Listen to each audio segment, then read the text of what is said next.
அன்பு தமிழ் நெஞ்சங்களுக்கு ஆஸ்ட்ரோ தமிழ் மகளின் இனிய வணக்கங்கள். இன்றைய பதிவில் 2026 வருஷம் புத்தாண்டு பிறக்குதுங்க.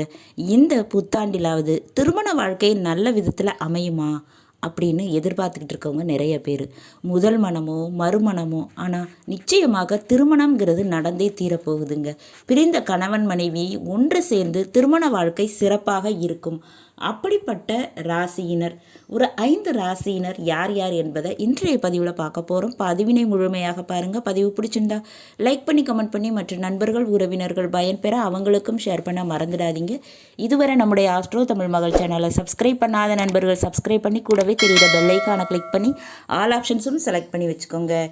ஏற்கனவே நம்ம சேனலில் புத்தாண்டு பலன்கள் ஒவ்வொரு ராசிக்குமே பதிவு செஞ்சாச்சு. பதிவினை பார்க்காதவங்க கீழே டிஸ்கிரிப்ஷனில் லிங்க் இருக்குது, போய் பார்த்து பயனடைஞ்சுக்கோங்க. திருமணம் சொர்க்கத்தில் நிச்சயப்படுது அப்படின்னு சொல்லுவாங்கங்க. ஏன்னா ஒரு வாழ்க்கை, ஒரு மனிதனுடைய வாழ்க்கை சொர்க்கமா நரகமா என தீர்மானிப்பதே இந்த திருமண உறவு தாங்க. பெரியோர்கள் சொல்லுவாங்க, வீட்டை கட்டிப்பாரு கல்யாணத்தை முடிச்சுப்பாருன்னு. ஏன்னா இந்த வீடும் திருமணம் ரெண்டுமே கிடைப்பதற்கு போராட்டம் தாங்க. திருமணத்திற்கு வாங்கின கடனும் ஈஸியாக அடைஞ்சிடாது. திருமண வாழ்க்கையில் மிகப்பெரிய பிரச்சனை இருந்தாலும் அந்த திருமண வாழ்க்கைங்கிறது எல்லாருக்குமே வேணும் அப்படின்னு எல்லாருமே முயற்சி பண்ணத்தான் செய்வோம். குறிப்பாக வாழ்க்கையில் நம்முடைய துணையை மட்டும்தான் நம்மளால் தேர்ந்தெடுத்து கொள்ளக்கூடிய உரிமையை நமக்கு கடவுள் கொடுத்துருக்காருங்க. அப்படி இந்த 2026 வருஷம் எந்தெந்த ராசிக்கு திருமணம் நடக்கும், எந்தெந்த ராசினர் வாழ்க்கையில் திருமண வாழ்க்கை சீராகும், அதை பற்றி தான் பார்க்க போகிறோம். முதலாவதாக பார்த்தோம்னா இந்த மிதுன ராசியில் பிறந்தவங்க, இவங்களுக்கு தவற விட்ட வாழ்க்கையை மீண்டும் நீங்கள் பெற முடியுங்க. திருமண வாழ்க்கையில் பிரிவை சந்தித்தவங்க, மறுமணத்தை எதிர்பார்த்துக்கிட்டு இருக்கிறவங்க, உங்களுக்கெல்லாம் நல்ல விதத்தில் 2026 வருஷம் திருமணம் நடக்குங்க. அப்போ மிதுன ராசியில் பிறந்தவங்களுக்கு திருமண வாழ்க்கைங்கிறது நிச்சயமாக உண்டுங்க. ரெண்டாவதாக பார்த்தோம்னா கன்னி ராசியில் பிறந்தவங்க வாழ்க்கையில் ஒரு உறுதுணையாக, ஒரு சப்போர்ட்டாக, தோள் கொடுக்கும் துணையாக உங்களுக்கு ஒரு துணை வரப்போவது உறுதிங்க. நிச்சயமாக தனிமரமாக கஷ்டப்பட்டு கொண்டு இருக்கக்கூடிய உங்களுக்கு 2026 நிச்சயம் திருமணம் நடக்குங்க.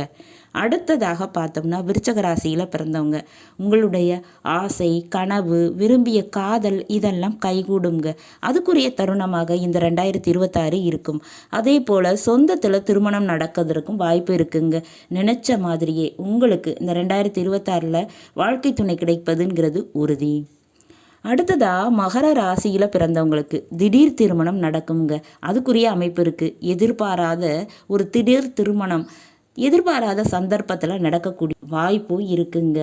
உங்களுக்கு வெற்றியோடு சேர்ந்து வேலையோடு சேர்ந்து விவாகம் திருமணம் நடப்பதற்குரிய வாய்ப்பு கைகூடி வரப்போகுதுங்க. அடுத்ததாக மீன ராசியில் பிறந்தவங்களுக்கு ஏழரை சனி, அதுவும் ஜென்மச்சனி நடக்குது. அப்படிப்பட்ட காலத்தில் சரியான நபர் இந்த உலகத்தில் இல்லை. எல்லாருமே என்னைய ஏமாத்துறாங்க, யாரை நம்பி நான் திருமண உறவை தேர்ந்தெடுப்பது என குழப்பத்தில் இருந்தீங்கன்னா 2026 உங்கள் மனநிலையை மாற்றக்கூடிய ஒரு உறுதுணை உங்களுக்கு வந்து சேருங்க. நீங்கள் எதிர்பார்த்திருக்கவே மாட்டீங்க. அப்படி உங்களுடைய திருமண வாழ்க்கை நன்றாக அமைந்துவிடும். அப்போ இந்த 5 ராசிகள் மிதுனம், கன்னி, விருச்சகம், மகரம் மற்றும் மீனம், இந்த 5 ராசியில் பிறந்தவங்களுக்கும் முதல் மனமோ மறுமணமோ நிச்சயமாக திருமணம் நடந்தே தீருங்க. பிரிந்த கணவன் மனைவி ஒன்று சேர்ந்து வாழ்க்கையில் நல்லது நடக்கணும் அப்படின்னு நினச்சிங்கன்னா அது இந்த 2026 நடக்க போகுது. அதுவும் இந்த 5 ராசிக்கும் நடக்குங்க. மேலும் திருமண வாழ்க்கை சீராகணும், திருமண வாழ்க்கை சிறப்பாக இருக்கணும் அப்படின்னு நினைக்கிறவங்க செய்ய வேண்டிய வழிபாடு அப்படின்னு பார்த்தோம்னா முருகனுடைய வழிபாடு தாங்க.